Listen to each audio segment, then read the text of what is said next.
He has to stop doing what he does. He asks her what exactly he does, and she explains that he should stop looking at her that way.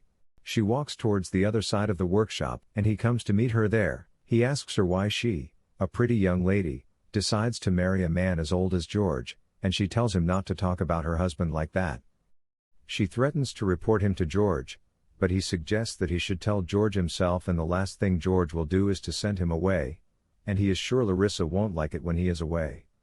He tells her that if she could notice he is looking at her in a kind of way, then she is also looking at him the same way. That evening during their dinner, George asks Sonny to help him with a glass and ice from the kitchen. Larissa is also in the kitchen, so he takes the ice and goes to her side.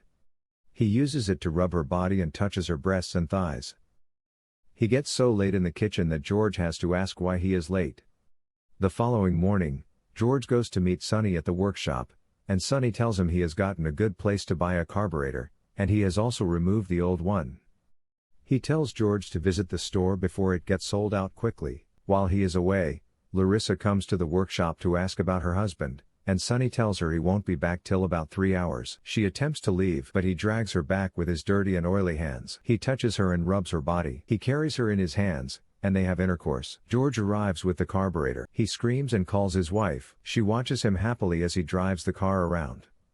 That evening, the family shares joke over a drink, and Larissa leaves the man and goes to her bed.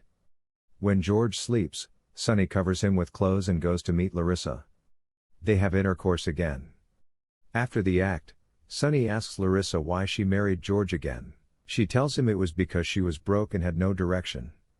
She met George at a motel she works as a maid, and he loved her accent when he brought her home. It seems like a dream come true. Sonny also tells her about how he grew up from foster home to foster home, and he lived a miserable life. The next day, George calls Sonny. He takes him to an empty land that seems like a dump. He tells him that in a month, the government will build a road along that village, and the dump site will become a hot ground. So he has bought the place, and he plans to build a motor play park to build several recreational facilities. Larissa also follows Sonny to the location when George isn't around. She tells Sonny that the park can be a dream come true for them, and all they have to do is kill George. Sonny isn't comfortable with the idea. That day, Larissa asks her husband when the park will be built, and he tells her in 8 months at most. They play around the house, and Sonny gets jealous.